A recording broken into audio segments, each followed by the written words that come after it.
If I had a glass of water up here and it was full, question, can that glass hold any more water? If it's full, if the glass is full, can it hold any more water?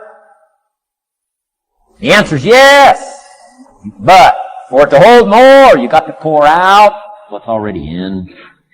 That's what I'm asking you to do. If you're full of ideas, if you're full of good things, I'm asking you to pour it out, pour it out, pour it out. Why? I'm telling you, more will be poured in, poured in, poured in. Next, when you do pour out, you become bigger. Not like a glass that stays the same. Human beings have the ability to grow in consciousness and awareness and capacity. You've got to start to build a habit of being decisive. Successful people, happy people, leaders are decisive people. And I believe somewhere, if there's 100 problems, challenges in life, 85 of them should be decided immediately with not a lot of deliberation, and then certainty and massive action will eliminate that challenge and that problem most of the time. It's the people who procrastinate on the problem or ignore it or think it might go away that gives that problem time to magnify, to fester, to grow, to where now it's become bigger than it needed to be. If you're going to make mistakes in your life, make them fast. Right? If you're going to lose a deal, make them lose the deal fast. If you're not going to make any money on a deal, make sure the deal's quick.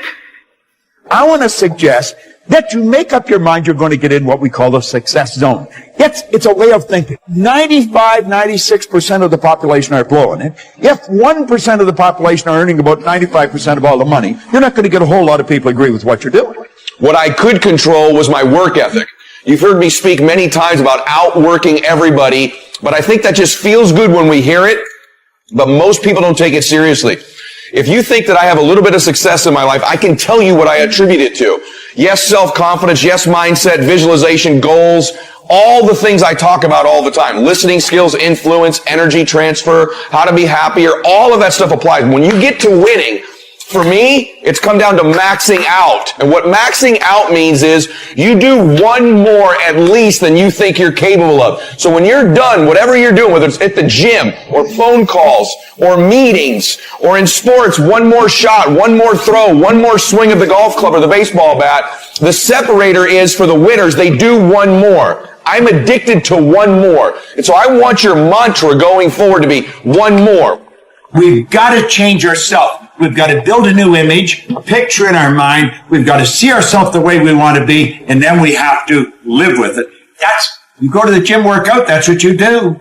You build a picture of how you want to see this arm, and you build that picture, and then you build the body. Well, you build the life in your mind. Take your pen and write out how you want to live. And always start by writing, I'm so happy and grateful now that. And the second you write it, you've got it intellectually. The moment you impress it upon your emotional mind, you've got it emotionally. And it's only a period of time till it manifests on the physical plane. Spirit works from a higher to a lower potential. Most people are going to look at you kind of strange. What are you going there for? You went there last month. What are you listening to that for? You listened to that before. What are you reading? What do you read the same book over and over for? They don't understand. And you see, they're advertising their ignorance by the questions they ask. When we get into the success zone, everything in our life starts to change. But understand this, you're going to be a bit of a nut. You're out of the box. You're not one of the masses. And when you get out of the box, your whole world starts to shift. I'd like to ask you to take a look at any place you've got a limitation and ask yourself, when did I decide to accept that limitation? See, most of you in the room, unfortunately, you listen to the media so much, you think everything's good. You think you're fine, okay? Because the media has not exposed the reality on the middle class. They talk about poverty, and they talk about the rich people, and they never talk about the people in between. The people in between in this country suffer more than the people in poverty. People in poverty are actually taken care of. People in the middle are completely ignored. I'm talking about the people that make $200,000 a year and live up here and still don't have any money left over. They send their kids to school, they got 2 BMWs, they live in a nice house, they have air conditioned water and heat, right? And there's no money. So they send a little bit of money to a Keogh account and they think, okay, we're going to retire one day. You're going to be old one day. By the time you get to use that money, you'll be so old you won't want to use it. The only thing that's going to change anything for you and your family is like, man, what am I doing here?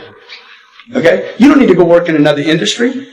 You take the habits you have right now to the restaurant business will fail. Every business is in disruption right now. Everything is changing. You want to go trade Bitcoin? It's going to take a commitment. It's going to take ups and downs.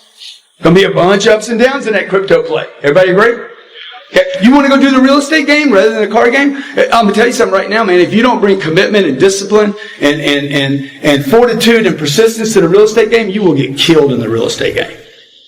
There's no game that you're going to win at that doesn't require a commitment.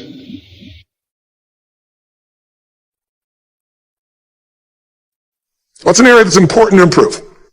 If your body's great, how about your career? If career's great, how about your relationships? Intimate one especially, or your kids, or your relationship with your creator, your spiritual side of your life. Or is it your finances?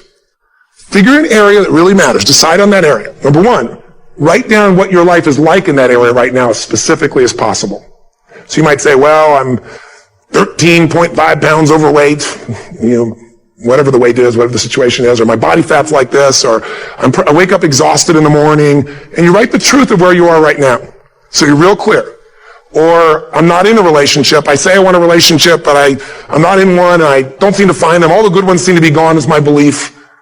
And I really do want one, but I don't have it. Whatever your definition. Or I'm in a relationship, and God, I wish I wasn't in a relationship. I'm planning my escape. Wherever you are. Or I have a wonderful relationship. We love each other, but there just isn't enough passion. Just write the truth of where you are. The area you want to change, but write how it is. And then the second step is, and this is where you got to be really honest with yourself. What are the rituals that have put me there? Because whatever results you're getting, even if you don't like the results, there's some rituals that are keeping you in that place. There's some rituals of what you eat or don't eat, how you move or don't move, how you sleep or don't sleep. There's some rituals in the lack of variety or spice or energy or focus in an area. There's something you're doing, and it's usually not one thing, it's a bunch of little things that you kind of do consistently whenever you think about getting in a relationship, whenever you think about working out, whenever you think about money. You get yourself in a state of overwhelm. You start thinking about all the things you can't control. Just write down all the rituals you have, and then here's the third step. What do you want? What's your vision? And be really specific. I want to be my fighting weight. I want to be the strongest I've ever felt. I'm going to turn whatever it is, be specific. And then, last step number 4, what are the rituals that'll get you there? What would you need to do differently each morning if you're going to be that kind of energy, that kind of strength? How often would you work out? What days would you work out? What time? A ritual is something you do consistently, usually at a specific time, so it becomes automatic. Let me tell you something. Willpower doesn't last, but rituals can last a lifetime. I bet you have some rituals in your life right now you've been doing for years, even though some of them don't serve you. I'm just saying, wake yourself up. If you want a new year and a new life, you don't need to start on January 1st. Start today. Start with this little video.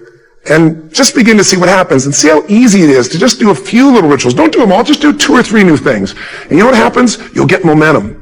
Because once you discipline yourself in one area of your life, you feel yourself doing it in other areas as well. And I always say something that my original teacher taught me. I always remind people, there's always 2 pains in life.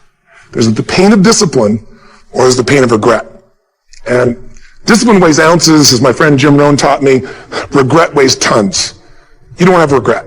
So right now, what do you want to change? What's it really like? What are the rituals that got you there? That'll take a little homework. If you're not sure, ask the people around you. They'll tell you what your rituals are.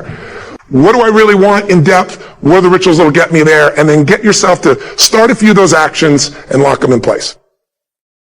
The first thing I want you to know that success is not a destination. It's a journey.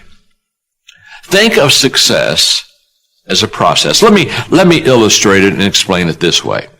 If you go to college, you work hard, and in 4 or 5 years, depending on what kind of degree you're working on, and in today's society, sometimes 6 or 7 years, but eventually, comes the day of graduation, and you're all excited, and your family is there, and your friends are there, and you're there with your classmates, and you got your cap and your gown, and you know that there's going to be a time in that ceremony where you're going to walk across stage, and the president, provost, somebody's going to shake your hand, hand you a diploma, congratulate you, and you're going to get off the other side. They're going to have presents waiting for you, and they'll be taking pictures, and everybody will be shaking your hand, say, congratulations today, you become a success, you're a college graduate. Now, my friend, you did not become a success the day that you got your diploma.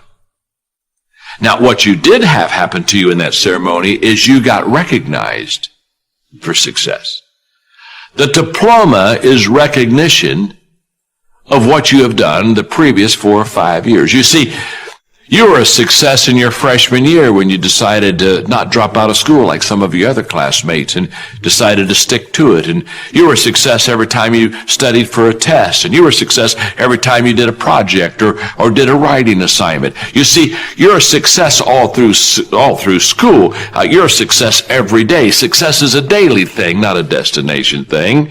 The day you got the diploma, you just got recognized for the success that you already were. Now that's very essential, because so many times people have a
tendency to devalue the moment, today.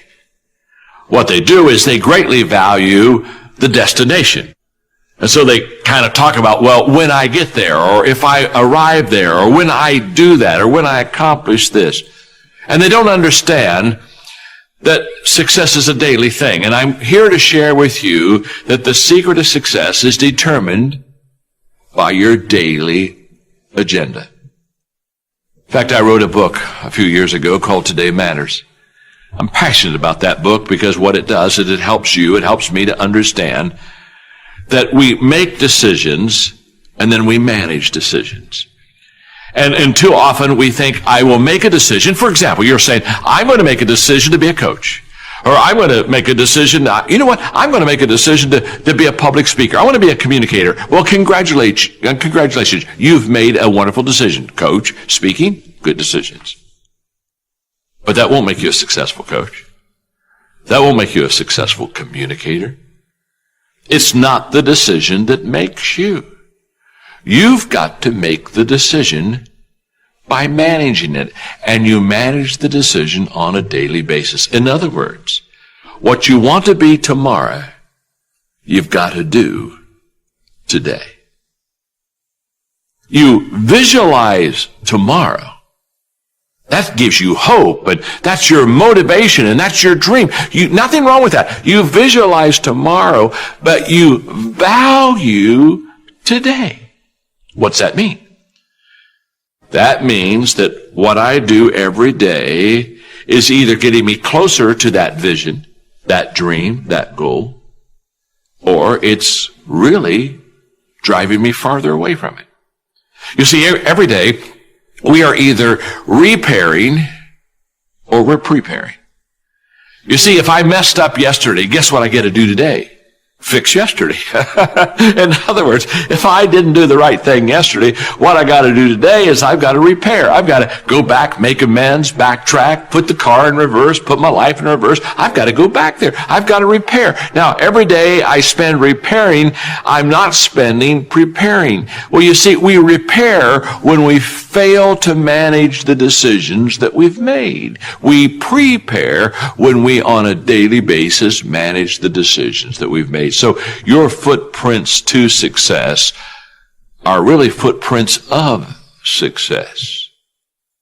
Because every step that is made and taken based upon the goals that you have for your life, and you're managing those goals correctly, every step is the progressive realization of success in your life. And by the way,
You'll get the diploma.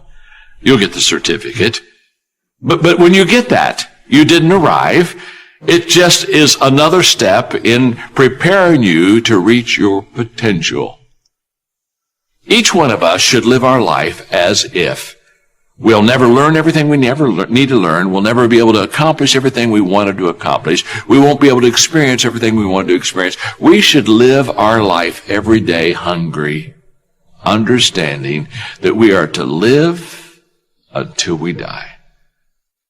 You see, I think success can't be summarized in a flippant degree or program or diploma or arrival.